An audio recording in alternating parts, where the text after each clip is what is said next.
Hi there, it's Cheryl from HolidayPetCare.ca. Today you get to see me as the dog guru. I'm going to share with you an excerpt from one of my pet first aid courses where I teach you how to create a wellness map for your pet, specifically with regards to lumps and bumps. This is the best way to provide your veterinarian with important information that they need to give your pet the very best care. Join me as I walk you through the 4 easy steps to creating a wellness map for your pet. What we're going to be doing is a wellness check. Now the wellness check is the same procedure whether you're doing it for a cat or for a dog. We're going to demonstrate on Delilah today. But basically what you're going to see in your books is you're going to see that there is a drawing of a dog, drawing of a cat. Now I have provided this to you because I'm wanting you to be able to have a way to map. So I call this your map. Now the map is such that we're going to be mapping any lumps and bumps that we're going to be finding on her throughout her whole body. Now what I encourage you to do with your pet is to let them do what they want to do. So if she wants to sit, she wants to stand, whatever, go to her on her bed, go to her on her pillow. Let them think that this is just sort of a love fest and you get to do a massage. And what you're going to do is you're going to gather your materials. So the materials that you were going to want to use for this are something as simple as a ruler, right? Or perhaps measuring tape would work either way. You stay here, right? You can use a camera if you're wanting to specifically record the texture or the look of a specific lump or bump that you're working on, mapping, as well as a marker and either wax paper or plastic wrap or any sort of paper like that that's flexible. Now, second step of what we're going to want to do is to actually map her body. Now you can start whichever end you want. Since she's presenting her hindquarters to me, I will go ahead and start with there. But what we're wanting to do is we're wanting to feel, and she's just going to think it's a massage, but we're pushing in with a bit of pressure, and we're going to want to feel and see, do we find any lumps and bumps all through every area, every square inch of her skin. All right? So for her, as I move down her legs, what I'm finding is and I'll show you guys this a little bit closer, but there's a couple little lumps and bumps on the backs of her knees or her elbows, whichever way you look at it here, moving down into her feet. Oftentimes you're going to want to check right between the toes and right between the pads and looking for any of the lumps and bumps. Now the different lumps and bumps that you can find, there are things that are such, they're like warts. In young dogs, there are some little raised bumps that you will sometimes find that are perfectly normal. Generally speaking, and those show up in dogs under 2 years of age. They are often between the toes or on the skin. When they get older, Delilah actually has one on her back leg here that is a raised bump as well. They're often called papillomas when they're older. The papillomas, again, not generally a cause for concern. These are just what I lovingly call old dog bumps, and we're going to map them. The way that we map little guys is quite simply to take our little ruler, and we want to take a look at how much it is. This one here depends whether you're metric or not. This one is 1/4 inch across. So in being 1/4 inch across, what I'm going to do is I'm going to take my diagram, and you can add to it if you want, but this is her back left. So I'm going to go ahead and draw whereabouts it is, draw a dot, put a date. So we're going to want to have the date that I've discovered it, so today's date, as well as the measurements and what it looked like. Okay? And I want to map them through her whole body. She's got some other ones on her side.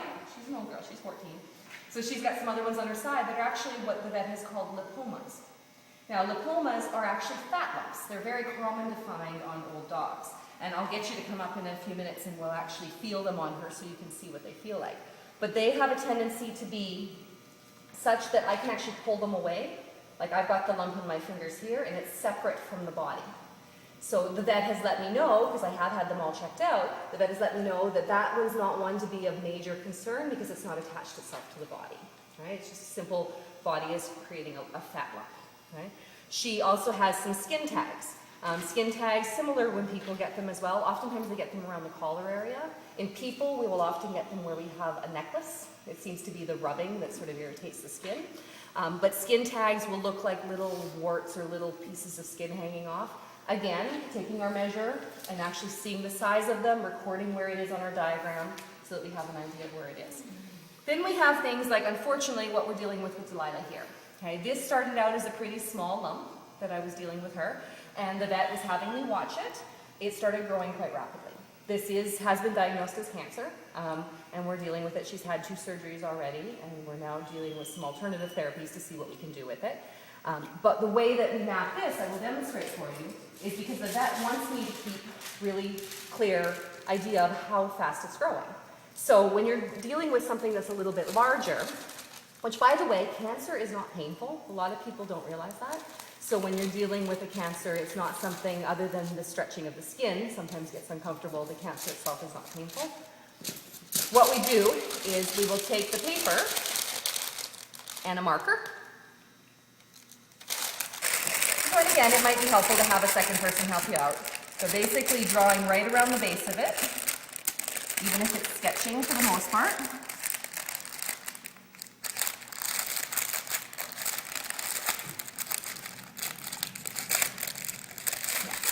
So in essence, I end up with something that's like this. So that was wrapped around it, because obviously it doesn't look like that's how big around, but it will give me the height of the lump as well as the circumference of it. Okay? Then what I'm going to want to do is I'm going to want to put a date so that I have an idea. So when the vet is asking me, how fast is this growing? With this lump, I'm measuring it basically every week. With something that the vet is having to watch, like a lump that she has on her side, I've mapped it once a month. It has not changed in 5 years. Okay? So once a month I do it, same sort of idea. With this one I actually just do it with a ruler because it's pretty tiny. And it's about 3/4 of an inch and it stayed the same the whole time. Okay? But that just gives you an idea of how you can add to your mapping just to keep a good idea for it. Generally speaking, most lumps that you will find will be nothing to worry about. This is the first time I've ever dealt with a dog where I've had anything different. So this is a new experience for me. And that being said, we're 2 years that we're dealing with this, and we're still very confident that we're able to work with it. So we're going to see what we can keep doing with it. So, but prevention is the key. Noticing the lumps and bumps early is the way that you can do the best treatment and have the best prognosis for other things that you may want to map will be things such as color of skin. Now in her, you can't really see it. On the white dogs, it's very easy to see the color of their skin. So if they've almost got black spots that you can see right through the fur, you're going to want to kind of make note of where those are located and if they change at all. Texture of the fur or bald patches, anything like that. Bald patches can actually lead to stuff that we'll talk about a little later on, can actually be things like ringworm and mites and stuff like that. So bald patches, if she has a little bald patch that I think is on the part of the foot just from laying on the cement floor, it's possible if it's growing that it's not that it's getting bigger. So anything that you see that's not what you consider to be your normal dog, you're going to want to map it so that you know if it changes. Does that make sense? All right, so this is your assignment for the dogs that you have, is do give them a pat down. Because when you go to the vet, what's going to happen is your vet's going to say, oh, how long has that been there? And then we have to rely on our memory, all right? Yeah, well, my memory's starting to lose it. So I'm like, oh, I think a month, maybe 2 months, and it's actually been 6 months, because time flies. So it's always better to have a good idea so that you can help your vet to give you the best treatment possible. Thanks for joining us. Be sure to share this on Facebook, tweet it, subscribe to our YouTube channel, subscribe to our e-zine, and of course, forward this to anyone you know that could benefit. We'll see you soon.